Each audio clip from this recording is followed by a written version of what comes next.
capítulo 22. Deus bendito. No versículo 32.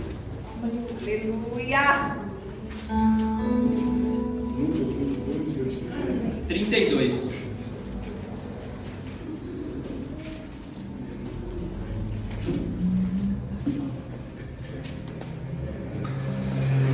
Amém? Amém. Mas eu roguei por ti, para que a tua fé não desfaleça. E tu, quando te converteres, confirma teus irmãos. Podem ser assim. Deus bendito. Aleluia. Pai, eu te convido, Senhor, para entrar nessa casa agora, Deus, e visitar, Senhor, cada coração. Aleluia, Jesus. Deus bendito. Aleluia. Senhor, mexe no nosso coração através dessa mensagem, Oh, Senhor. Aleluia. para que a semente dessa palavra cresça e Deus frutifique na vida bendito. de cada um de Aleluia. nós. Aleluia. Aleluia. Eis-me aqui, Senhor. Me usa como o Senhor quiser. Amém, Jesus. Amém. Glória a Deus. Meus irmãos, quem assistiu a minha última pregação foi sobre a mulher samaritana. Ali eu falei que aquela mulher, ela levou uma cidade inteira aos pés de Jesus, contando o testemunho dela. E quando a irmã me convocou a pregar nessa noite, eu me lembrei disso que o Senhor tinha falado. E o que eu vou fazer também é isso, é falar do que o Senhor tem feito na minha vida e ministrado no meu coração, me ensinando. Mas para que os irmãos entendam, eu preciso contar mais um pouquinho de mim de novo. Afinal tem que ser assim, né? A gente tem que testemunhar, a gente tem que falar daquilo que Deus tem feito na nossa vida. Mas para isso vocês precisam também conhecer a minha história, a nossa história, e assim a gente vai crescendo e aprendendo. Aleluia. Desde que eu era criança, eu aprendi a sempre fazer o meu melhor, não importa o que eu fosse fazer. Então, profissionalmente, na escola, eu sempre busquei excelência, sempre busquei fazer o meu melhor. E o inimigo, ele é tão astuto que ele transforma uma coisa boa em uma coisa ruim. Ele usa uma coisa boa de uma maneira ruim. Então, um dos motivos que eu demorei muito e eu só me firmei na igreja agora, recentemente, apesar de ter crescido na igreja, era justamente isso. Porque eu começava a caminhada e eu ia reconhecendo os meus erros, e quando eu reconhecia os meus erros, eu não conseguia lidar com aquilo e eu desistia. Então chegou um ponto na minha vida em que ou eu faço uma coisa bem feita ou eu não faço. Isso é um problema. Então uma coisa que era bênção, foi uma coisa que eu aprendi a sempre fazer o melhor, buscar o melhor, se tornou uma maldição. Mas o Espírito Santo vem tratando isso na minha vida. E a gente tem que estar sempre atento à maneira como o Espírito Santo trabalha. Essa mensagem, Deus começou a trabalhar no meu coração num dia que foi particularmente difícil para mim aqui no trabalho. Nos lugares onde eu trabalhei, eu sempre busquei destacar, fazer o meu melhor e tal. Só que recentemente, quem me conhece aqui sabe que eu mudei de ramo, eu estou agora no ramo dos pesados. E eu sou muito bom em aterrar caminhões. E aqui é material de construção que eu trabalho, e são terrenos, e ali eu percebi uma coisa que eu sou realmente ruim. E num dia especial foi terrível. ruim quando você tem que chamar o seu chefe para te socorrer de novo pela terceira vez. E naquele dia eu pensei seriamente em desistir, mas durante esse dia, Deus ele é tão maravilhoso que Ele colocou pessoas no meu caminho que eu nem sei se eram crentes ou não, mas clientes mesmo, e que me trouxeram algumas palavras durante o dia ali que me fortaleceram, sabe? Teve uma senhorinha que eu fui fazer uma entrega e ela falou Deus te abençoe. Mas sabe aquele Deus te abençoe que vem do fundo da alma e que vai no fundo da nossa alma? Aleluia! E não teve como eu não sentir a presença de Deus ali e me acalmar. Glória a Deus! Mas enquanto eu pensava nesse dia e orava e falava, Deus, eu vou procurar outro emprego, vou procurar qualquer outra coisa que seja mais fácil. Demanda não falta, oportunidade não falta, mas Deus falou não. Porque eu estou te ensinando uma verdade espiritual através de uma coisa natural. Ali, Deus estava me ensinando a lidar com as minhas frustrações. E isso é muito difícil para mim, porque como eu tendo a desistir de uma coisa que eu não sou bom, e isso Deus aplicou na minha vida espiritual e nisso que eu estou fazendo aqui hoje. Porque não é que eu não goste de pregar, porque eu tenho vergonha de falar em público. Não é esse meu problema. É que eu realmente não me enxergo sendo bom nisso. E Deus ministrou isso no meu coração. Que mesmo eu não me achando bom, eu tenho que fazer e eu vou continuar. Aleluia! Porque foi para isso que Ele me chamou. E de certa forma eu espero nunca ser bom nisso. Porque é necessário que eu diminua para que Ele cresça. Então, se através de uma pregação minha a vida dos meus irmãos for edificada, que seja para a honra e para a glória de Deus, porque na minha capacidade não é e eu nunca vou me enxergar assim. Amém. E eu dou graças a Deus por isso, dou glória a Deus por isso. Mas vamos então começar aqui. Acho que já deu para explicar bem como começa. Na parte B desse versículo, quando te converteres, confirma a teus irmãos. Meus irmãos, aqui Jesus estava falando com Pedro, e ali Jesus já estava prestes a ser preso, para ser crucificado. Isso quer dizer que Pedro já estava caminhando com Jesus há 3 anos, que foi o tempo do ministério de Jesus. O chamado de Pedro, a gente tem lá no capítulo 5, também de Lucas, no verso 10.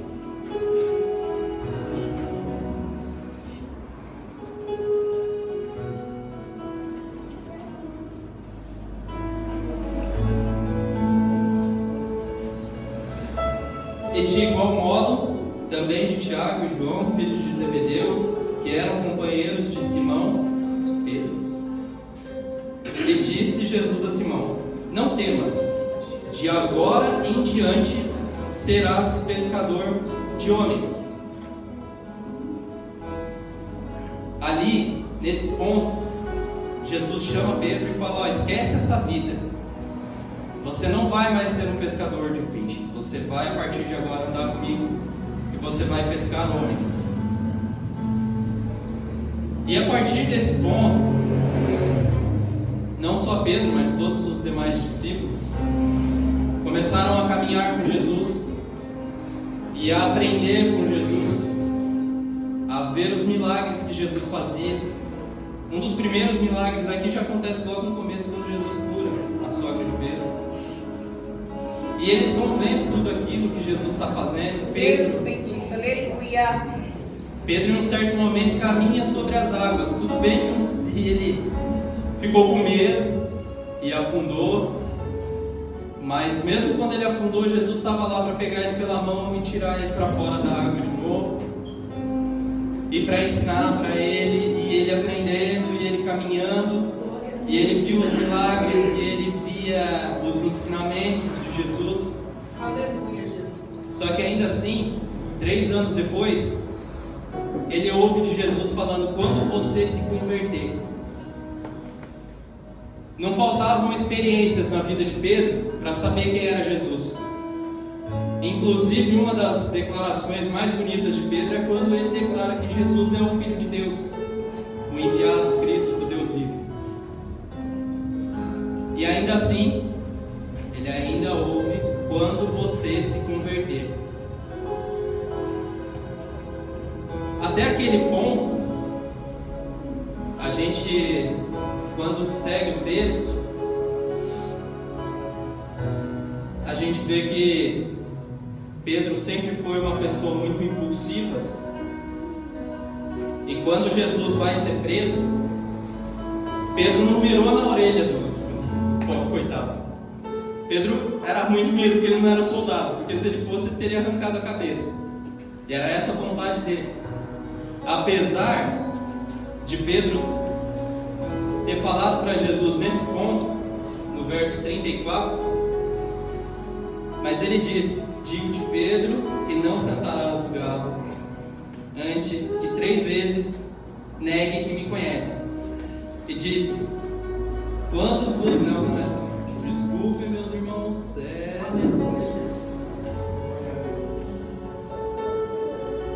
Foi no 31. E ele lhe disse: Senhor, estou pronto a ir contigo até a prisão e a morte.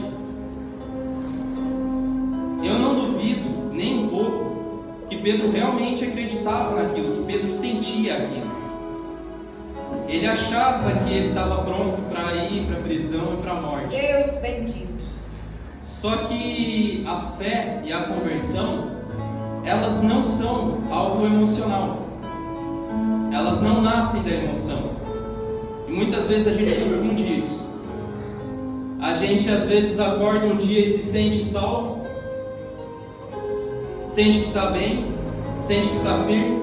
Já no dia seguinte acontece alguma coisa, a gente simplesmente esfria, e aí a gente já acha que perdeu a salvação. Mas não é disso que se trata. Lá em Hebreus 11 a gente vê que a fé, ela é a certeza. A fé, ela é prova, ela não é sentimento.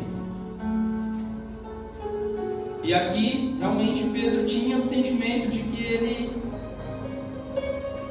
ele ia fazer isso, de que ele estava pronto, que ele ia seguir, que ele ia fazer o que fosse. Só que o teste do tempo, o teste das situações, do dia a dia da vida, é aí que a gente enxerga aquilo que a gente realmente é. E não adianta, meus irmãos, a gente estar há anos dentro de uma igreja, aprendendo a palavra, se a gente não se converter, se a gente não buscar aquilo que tem de errado no nosso coração e buscar se converter daquilo. Porque a partir do momento da conversão, aí as coisas andam. Pedro estava há 3 anos e não tinha se convertido. Aqui 50 dias depois ele já estava convertido já. Deus bendito, aleluia. Então não é a questão, não é o tempo. E a partir do momento que a gente se converte, aí as coisas começam a mudar. E é isso que Deus tem feito na minha vida. Meu Deus. Outra parte dessa mensagem Deus ministrou no meu coração, porque quando a minha irmã veio para cá, ela me trouxe algumas notícias que me deixaram bem chateado. De gente que eu vi muito tempo dentro da igreja, gente que era professor de escola dominical, outro que sempre tentou me ajudar, que tinha ministério e que era exemplo de gente para mim, e que infelizmente essas pessoas hoje se afastaram do Senhor. E eu estava questionando isso com Deus, porque Deus que me livre de que isso aconteça comigo. Porque se aconteceu com aquelas pessoas que eu via terem ministério e que a gente enxerga como gente capaz, sabe, de ensinar, e ainda assim esses caíram, quem sou eu? São pessoas que tentaram me ajudar quando eu estava fora. Quando eu tive caído, era uma pessoa que vinha e conversava comigo. E hoje, infelizmente, deixaram, mas por que isso acontece? E eu estava questionando isso com Deus. E assim, meus irmãos, a gente dentro da igreja, não só dentro da igreja, mas em toda a sociedade, a gente usa muitas máscaras o tempo todo.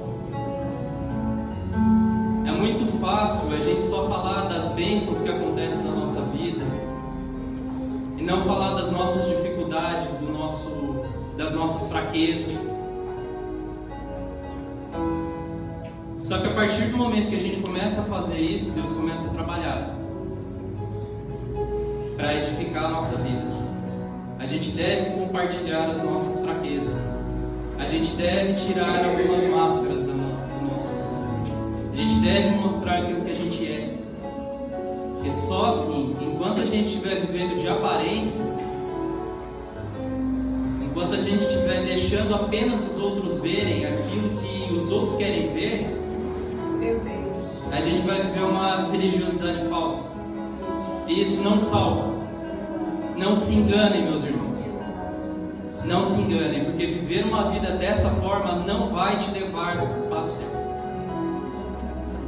O que vai levar para o céu é a gente se converter. É a gente... Vamos seguir. Depois da prisão, no versículo 54,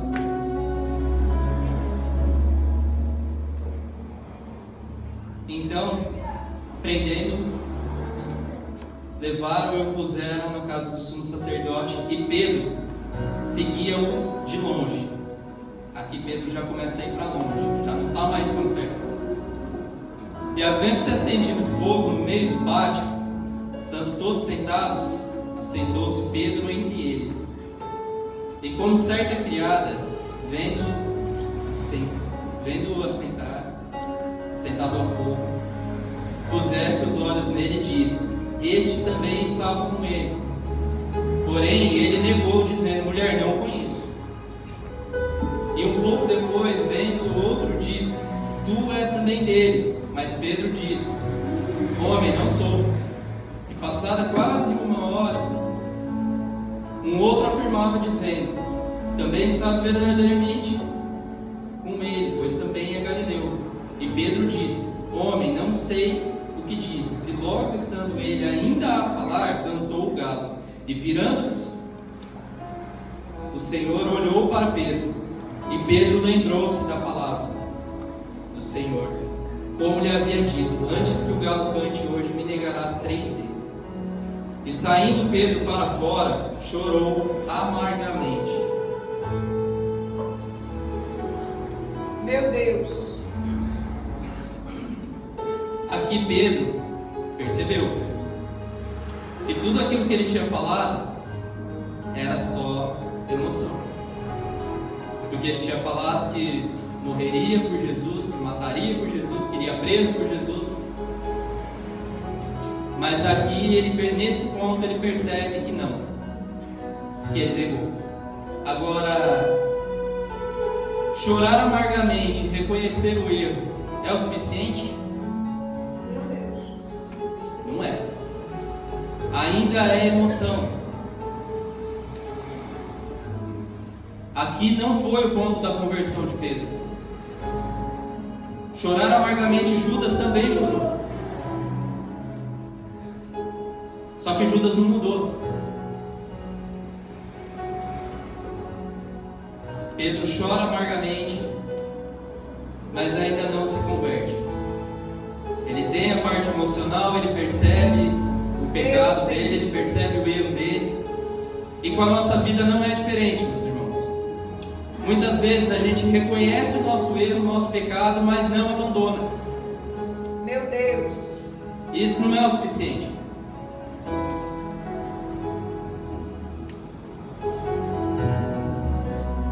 Só sofrer não salva ninguém. Só chorar não vai te salvar.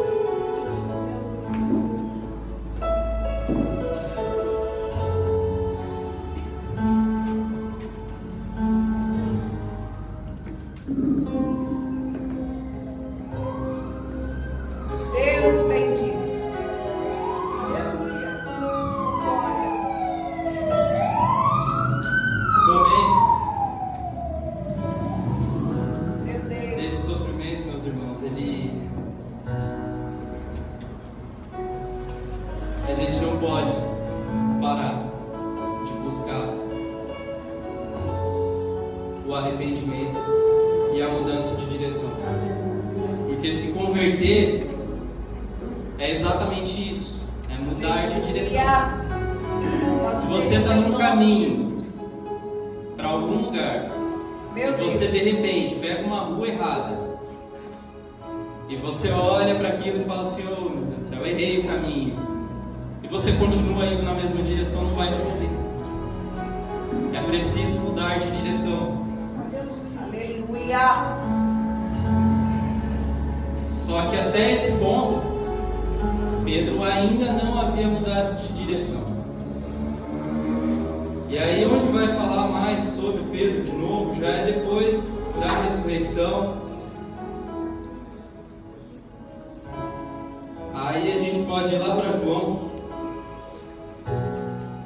de João, capítulo 21. Deus bendito.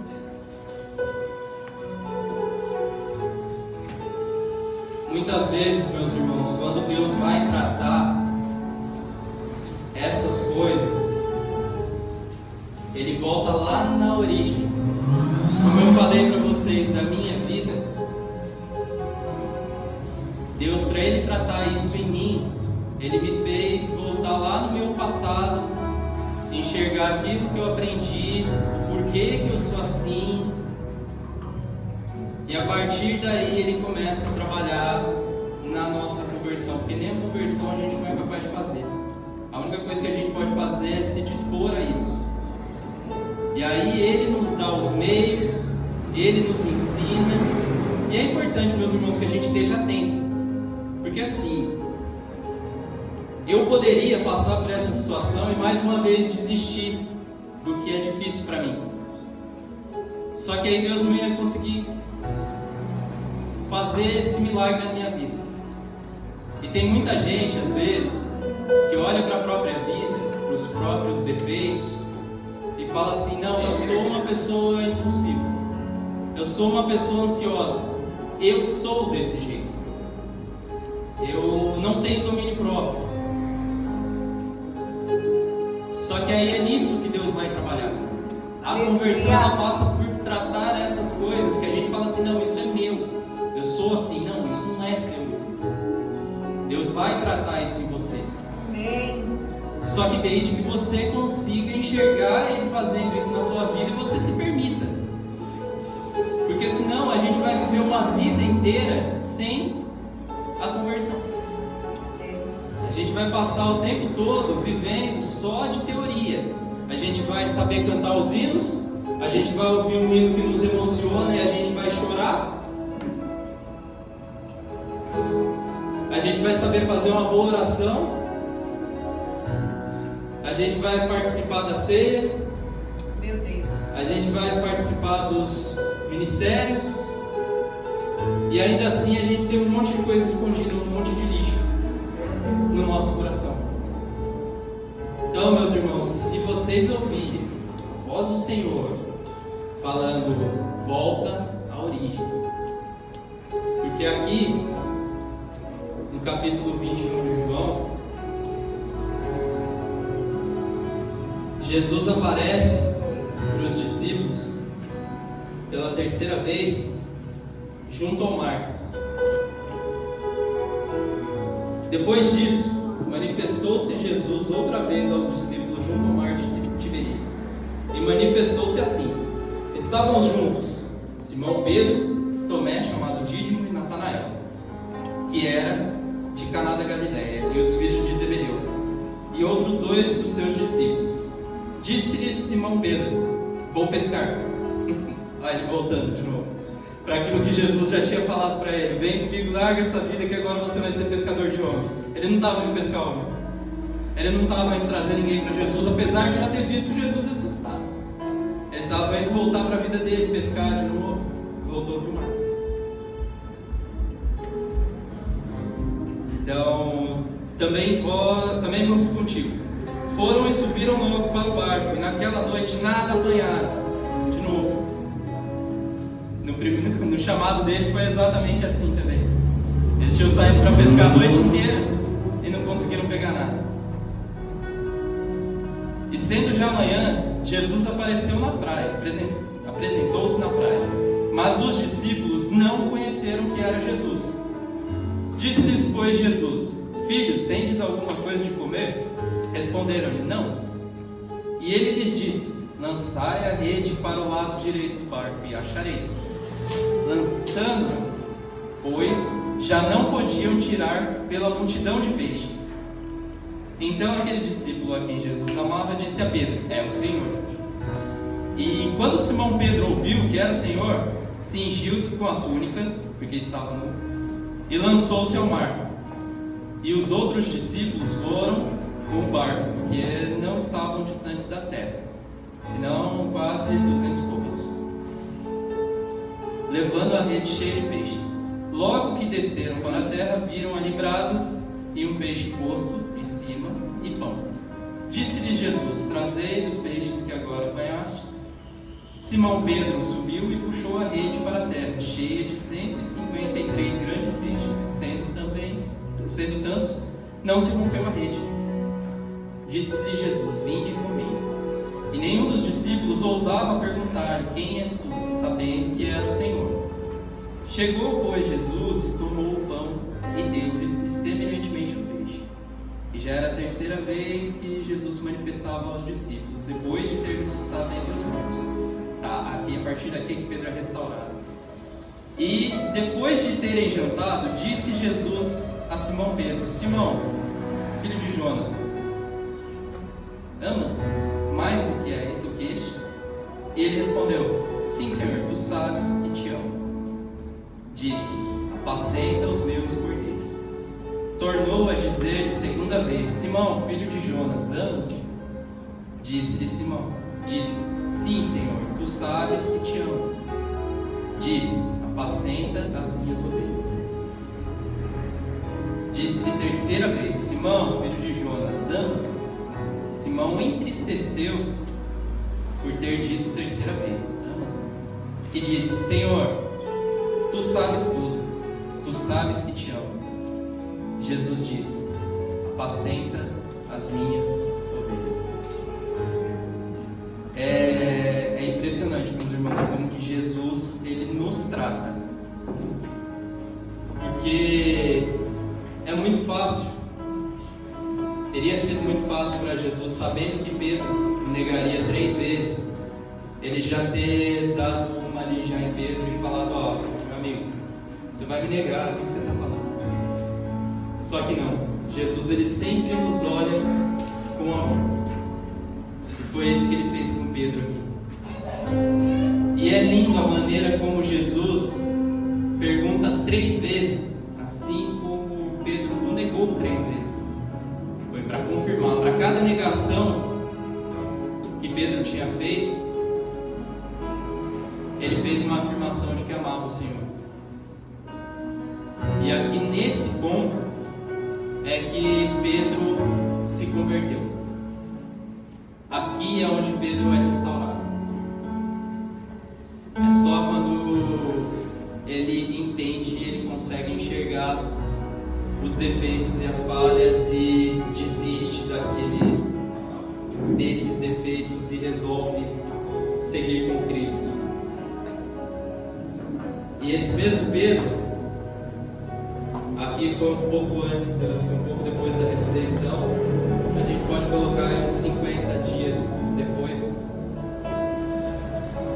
Esse Pedro está diante de uma multidão pregando, e como foi lido hoje já também, Pedro ele é preso, Pedro ele passa a ser perseguido, ele passa a sofrer açoite, e aqui já não é mais o mesmo Pedro.